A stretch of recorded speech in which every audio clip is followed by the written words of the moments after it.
नमस्कार, मैं हूं प्रिया। आप देख रहे हैं ट्रेंडिंग नाउ इंडिया। आज हम बात करेंगे क्राइम सस्पेंस थ्रिलर से भरी web series criminal justice a family matter के बारे में।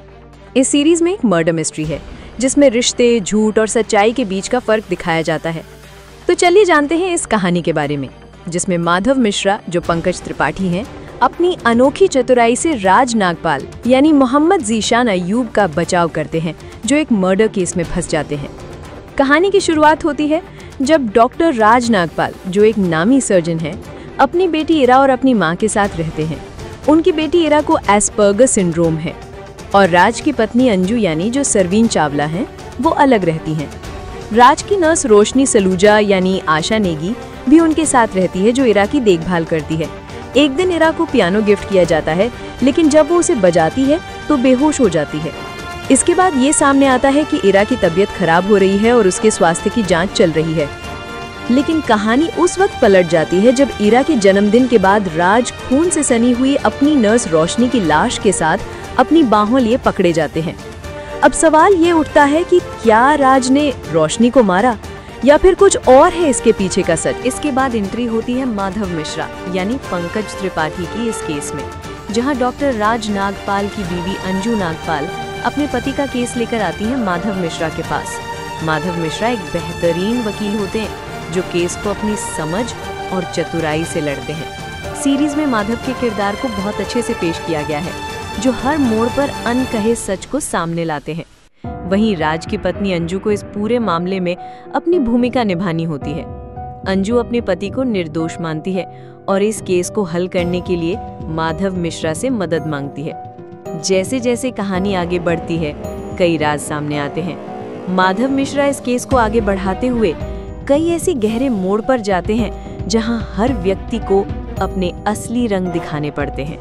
एक मर्डर मिस्ट्री होने के बावजूद हमें एक बार फिर ये पता चलता है कि हर कोई वो नहीं है जो वो होने का दावा करता है। जैसे जैसे माधव इस केस को सुलझाने की कोशिश करते हैं, सच्चाई सामने आती है कि हर किरदार के पास कुछ छिपाने को है।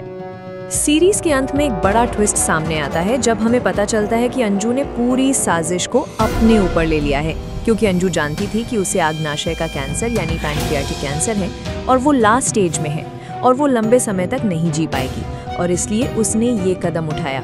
आपको हैरानी तब होगी जब पता चलेगा कि अंजू ने रोशनी को नहीं मारा था, बल्कि उसे तो राज ने गलती से मार डाला था। रोशनी के मर्डर के बाद का पूरा मास्टर प्लान अंजू ही बनाई थी, क्योंकि अंजू एक क्रिमिनल लॉयर रहती है, लेकिन अपनी बेटी यानी इरा के पैदा होने के बाद से अंजू प्रैक्टिस करना छोड़ देती है। उसने अपने कानूनी दिमाग का इस्तेमाल किया और राज को बचाने के लिए ये पूरा प्लान बनाई और खुद को दोषी बना लिया। अंजू का कबूलनामे का पल।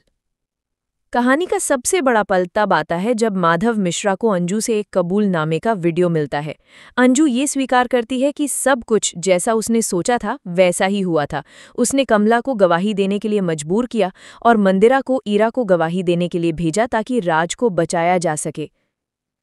सीरीज का अंत में राज और इरा माधव से मिलने आते हैं और राज माधव से कहता है कि अंजू को पैंक्रियाटिक कैंसर है और वो अपनी बेटी के साथ अंजू से मिलने जा रहा है। राज ने माधव मिश्रा को उसकी फीस का चेक देकर अंजू से मिलने के लिए निकल जाता है।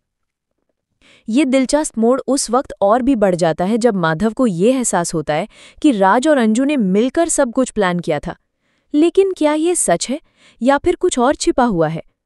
तो दोस्तों, ये थी criminal justice a family matter की पूरी कहानी, जिसमें झूठ, सच्चाई और प्यार के बीच की जंग दिखाई गई है। क्या आपको लगता है कि राज और अंजू ने सही किया? कमेंट में हमें बताएं और ऐसी और स्पॉइलर फ्री एक्सप्लेनेशन के लिए चैनल को सब्सक्राइब करें।